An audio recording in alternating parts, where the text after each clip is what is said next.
Hello. Some of us haven't yet learned that it's immature to gossip.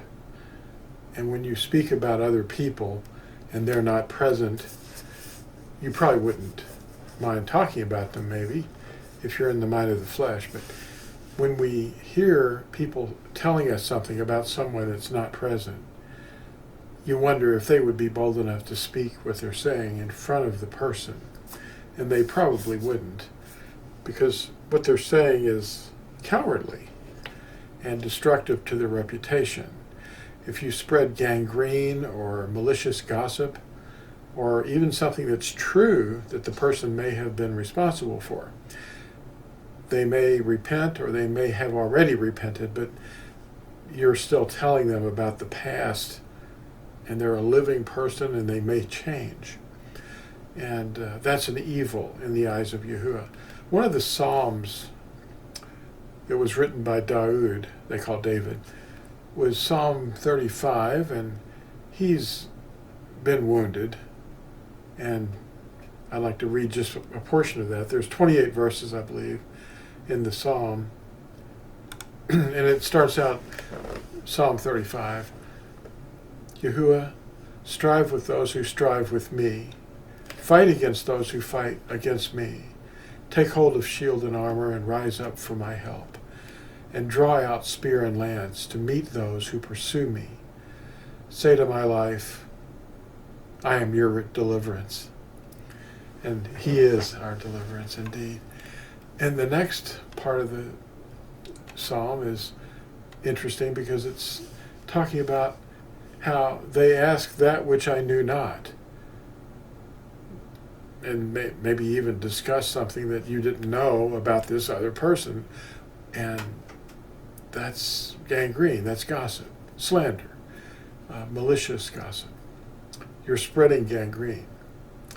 Ruthless witnesses rise up. Anyway, it says they reward me evil for good, bereaving my life. That's meaning they're murdering you. But I, when they were sick, I put on sackcloth. I humbled my being with fastings, and my prayer would return to my own bosom. I walked about as though he were my friend or brother. I bowed down in mourning as one mourning for a mother. But they rejoiced at my stumbling, and gathered together, the smiters gathered against me. And I did not know it. They tore in pieces without ceasing. With unclean ones, mocking at feasts, gnashing at me with their teeth. Yahuwah, how long would you look on? Rescue my being from their destructions, my only life from the lions. This is a psalm coming from an injured, wounded man that many of us can relate to because people have talked about you and people know about it. That you walk in the room and everybody gets quiet because they were probably talking about you. I've experienced it myself. And there's a track that I'd like to show you that you can download for free. And it discusses, this is a fine print track, it's 4 pages, and it's called Gossip and Slander. I'll read a little bit from it just to keep this short. I'm not going to read all that, but you should look at it. And you can read it online at natsarimlife.com and lamblegacyfoundation.com for free. Okay, let me open that up there. Okay. Is it okay to talk about one another and destroy their reputation? Binding and loosing is a kind of an idiom in Hebrew. Binding and loosing. The Torah of Yahuwah instructs us how to love. It directs our behavior toward good outcomes for all situations. If we consult it before we act, it will direct us in the correct path. If it binds, that means forbids, our plan, then we do not act on it. If Torah loosens or permits it, we know our actions will have good outcomes. The ninth commandment literally means you do not carry a bad report about your neighbor. It can be a true report, but if it makes him look bad or her look bad, don't discuss it. You're tearing them apart. This carries the death penalty, by the way. If you fail in one point on these covenant laws, it's the covenant of love. It becomes a covenant of death if you don't guard it. The Hebrew word lashon hara is Hebrew for evil tongue. And it brings the destruction of another person by permanently marring their reputation. What is the rule of all rules? Well, Yahusha lived a life of perfection to be an example for us. He told us at Luke 6, verse 31, quote, "And as you wish men should do to you, you also do to them in the same way," unquote. Yahusha demands us to love one another and not to harm others with our words. Yahusha's Ruach, that's his spirit, within us is shown to all in our words when we speak. He builds up the lives of all of us, and all of our words shine forth with his love. If we don't see his behavior expressed in us and those we listen to, it's another spirit that's in control. Do to others as you would have them do unto you. The ninth commandment directs us away from gossip and slander, and by living according to the Torah, we can discern what aligns with Yahusha's will.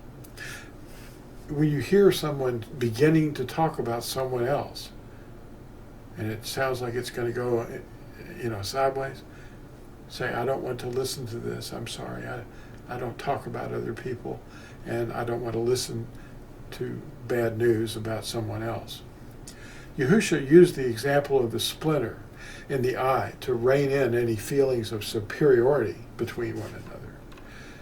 What is most important is that we don't gossip about those we perceive to be flawed, because we're all being refined by the indwelling of Yahusha's Spirit. It's almost like all the Natsarim as a group are in the intensive care unit of Yahusha's hospital. He's trying to fix us all, and he's not going to fail if we just submit. Suppose we were to destroy someone's reputation by gossiping about them to others. Later, when they've improved, people will only remember the impression that they formed from the gossip that they heard from us. That's why Yahusha guided us to be careful with our words that we speak about one another in Matthew 18. He also reminded us that our own words would declare our righteousness, or they would condemn us. Gossip is avoided completely when we meditate on the ninth commandment. It reflects the golden rule, never to do unto others that which we would not want done to us. The golden rule and our choice to love one another cancel all tendencies to harm others with our words. It's like a man went up on a high, windy hill, and he had a pillow with him with feathers in it. And he ripped that pillow open and dispersed all those feathers into the wind, and it carried it for miles. Can you retrieve every one of those feathers? They're the words that you released about other people. All crime is the choice to not love your neighbor. I'll say that again. All crime is the choice to not love your neighbor. Therefore, all crime is hate and absence of love. No one wakes up in the morning and says, I wonder whose reputation I can destroy today. All right, well, I'll leave it with you And I want you to try to get that track, because there's a lot more in it.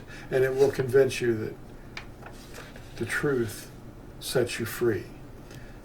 And we don't spread gangrene, and our lips are not dripping venom from the serpent. But I want to leave one little thing with you. How harsh should we be if a fellow believer among us is an idolater, a swindler, a reviler, or whores? Well, we're not to eat or keep company with them. This punishment is sufficient. The objective is to not cause them to be swallowed up with too much sadness, but to steer them with our own forgiveness and comfort. 2 Corinthians 5:11 says, "But if anyone has caused sadness, he has not made me sad, but in some degree you all, not to be too harsh. For such a one, this punishment by the many is sufficient, so that on the contrary you should rather forgive and comfort. You should rather forgive and comfort, lest somehow such a one be swallowed up with too much sadness. So I appeal to you to confirm your love to him.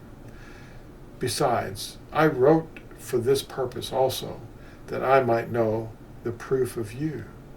He's testing us. "If you are obedient in all matters, and whom you forgive any matter, I do also. For indeed, if I have forgiven any matter, I have forgiven that one for your sakes in the sight of Mashiach, lest Satan should take advantage of us. For we are not ignorant of his thoughts." And notice Proverbs 10, verse 18. "He who hides hatred has lying lips, and he who sends out a slander is a fool." All right. You don't want to destroy people's character, not in other people's ears. So be careful out there with your words and your thoughts about them. Put it out of your head and don't listen to gangrene. Stop it right in its tracks, and it can't grow. And don't spread it among the body. We'll see you in the next exciting video. Bye.